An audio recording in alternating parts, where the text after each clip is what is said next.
Good morning, students. Once again, we are here for our geography classes, online classes. Today, we are having our fourth session. The topic which we had already started in third session, which we could not complete, was evolution of human geography. We had started that evolution. If you talk about the evolution of human geography, it developed in stages. And the first stage, if you talk about the first stage, it was during the period of 1400 to 1800, and the approach was exploration. It means the subject matter of geography was not very clear. It was just to know the earth or to know the physical features of the earth. So people started going around, or people from different nations, they started going to different countries to find out something new about those regions. Then comes our second stage. The second stage was in the period, this period was known as pre-colonial period. As we all know, during the colonial period, British or the countries, European countries, Portuguese, French, Spanish, they all had gone around to find out new colonies so that they can start some plantation crops to get raw materials for their industries. Now during the second stage, that is the post-colonial period, the objective of geography was regionalization. Regionalization refers to that instead of studying the earth as a whole, earth should be studied in small segments known as regions. We should know each and every detail of that particular region. It can be the topography, it can be the natural environment, it can be the climatic condition, it can be the political scenario or the cultural aspects. Then comes our third stage. This third stage was during the period of 1930, and the approach was areal differentiation.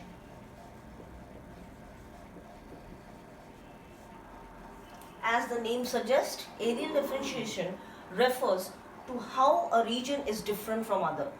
The geographer's duty was to identify the uniqueness about a region and to differentiate it from the other region. Then we come to the fourth stage.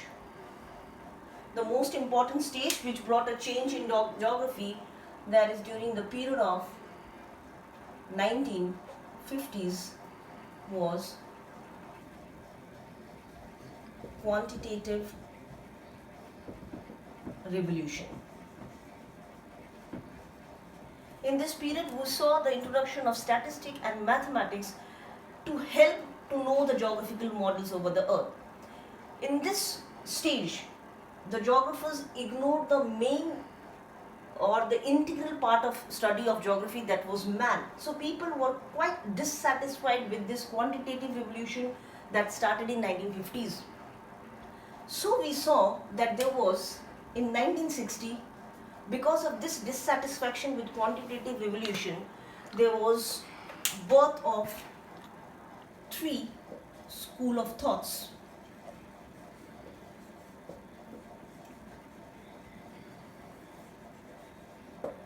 These three school of thoughts were, one is welfare school of thought, then comes your radical school of thought, and the third one was behavioral.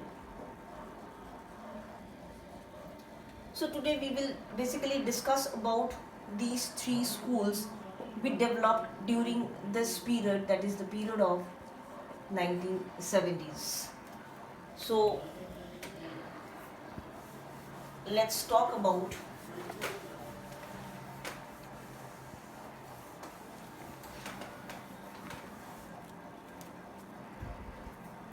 the three school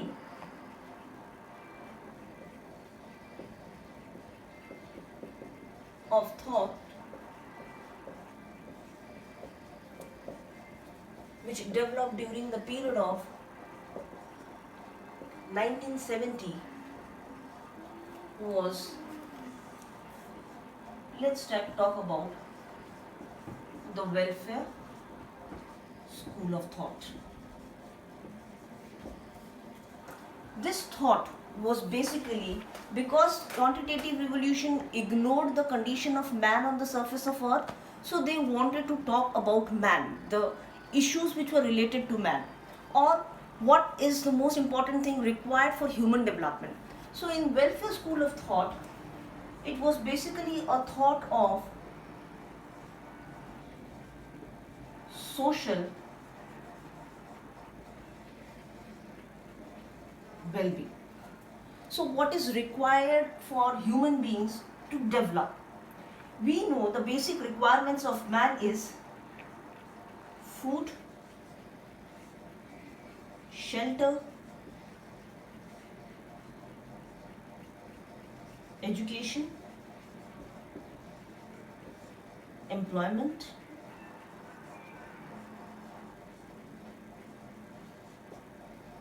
so this school of thought was concerned about the requirements which are required for the human development.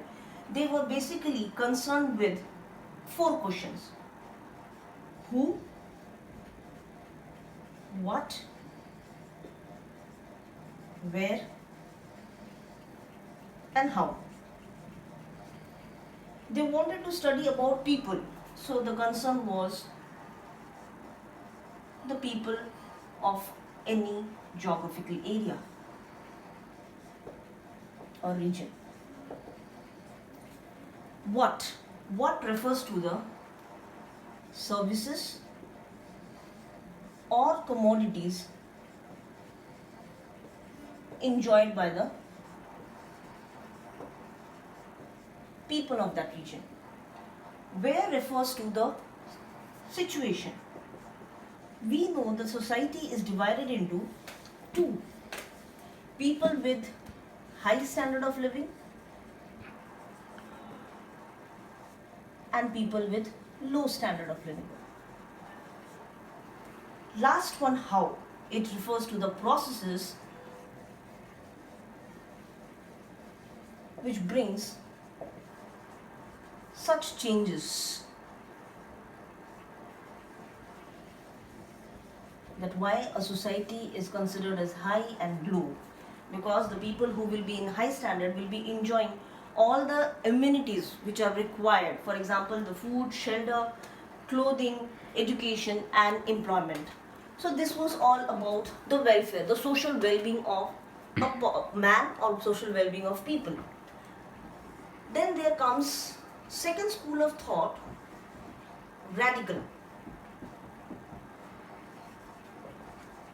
As the name suggests, radical means to bring a change either in the political condition of that territory or the social condition. So radical change, if you see, radical school of thought was, the background of radical school of thought was civil war in America, the Vietnamese War, and the development of urban ghettos. So let's talk about Civil War in America. Radical, now this welfare school of thought, as it was talking about all things which are required for social well-being, this is basically related to all the issues which the people or population of a region were facing. During the Civil War in America, it was in the background during the period of 1950s to 1960s. There was a civil war between blacks and white. You must have heard about how this racial discrimination led to segregation of blacks in one particular area, and then how they had been forced to live in the neighborhood of these white people, and they were denied with all basic rights. For example, they were not allowed to vote, they were not allowed to enter public places, they were not allowed in restaurants, they had separate seats for them to dine in a restaurant. So in this way they were discriminated and they were segregated. There was segregation of this community. So the people were very upset about the situation. Vietnamese War, there was war between North Vietnam and South Vietnam, and all of you know the condition what people face if the country is into a war, and this was also led by USSR and USA. Now we talk about urban ghettos. Urban ghettos means, as we talk about the slums in our country, the ghettos refers to that. This developed in the urban neighborhood of America, and in these ghettos, who lived in these ghettos? The blacks. Now the problem faced by the blacks was unemployment. They were facing the problem of poverty. They were facing the problem of health issues. They were facing the problem of education because they were not allowed to study in the same school where whites were going. So basically we see, and then the fifth one, the most common one, was they had seen the growth of crimes, and not only, they also saw a growth of juvenile crime. It means young children were also had also started committing crime because of the situation which was prevailing. Now all this situation, you can see that it was really upsetting for the people of these particular countries which were close to America. So they wanted to have they wanted to give a radical approach to geography. They wanted to bring a change in the society to make it peaceful for everyone. It should not be only for the whites, they should also have the equal rights. At Martin Luther King, you must have heard about him, how he fought for the blacks and how he helped them to gain those rights. So this was all about the radical school of thought. Last one, the most important, is behavioralism. Behavioralism or behavior. This school, as this name suggests, talks about the behavior of man.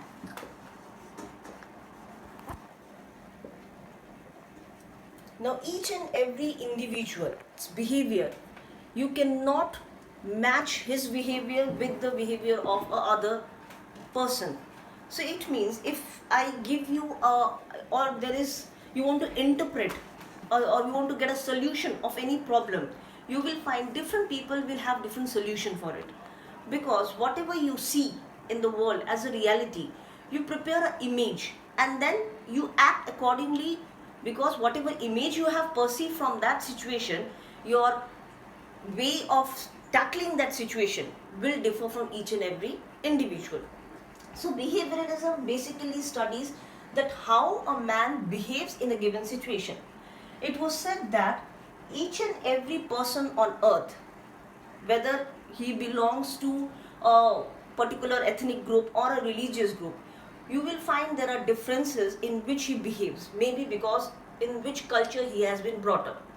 Here I would like to show you a video how people of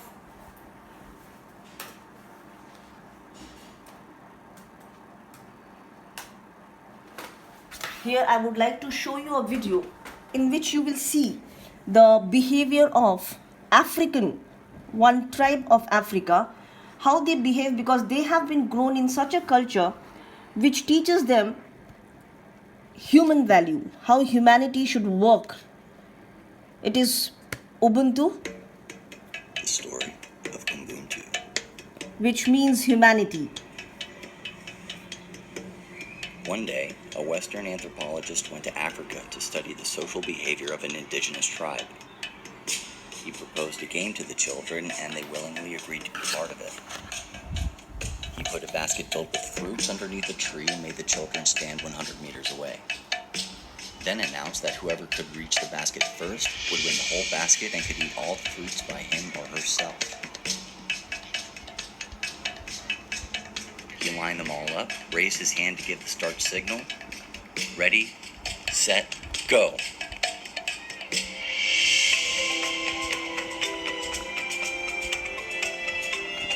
Astonishingly, the children took each other's hands and started running together. They all reached the basket at the same time. Then they sat down in a big circle and enjoyed the fruits together, laughing and smiling the whole time. The anthropologist could not believe what he saw, and he asked them why they had waited for each other, as one could have taken the whole basket all for him or herself. The children shook their heads and replied, Ubuntu. How can one of us be happy if all the others are sad? One of the sayings in the country is Ubuntu. It means, I am because we all are. It is the essence of being human. Let's always have this attitude and spread happiness wherever we go. May we all live our lives with the spirit of Ubuntu. So you must have seen in the video that how a person behaves or what decision he takes is not only influenced by what he sees the reality and what he perceives, but also by the culture in which he grows. If you are born and brought up in an orthodox family, your way of behaving or your solution to the problems will be different from a person who is born and brought up in an open-minded family. So in this way, culture also plays an important role. Now this behavioralism is one such school of thought which helped today's psychologists a lot. You must have heard about the narcotic test. What is a narcotic test? It is a test to find out what are the objectives of a criminal activity. They give a sedative before asking him.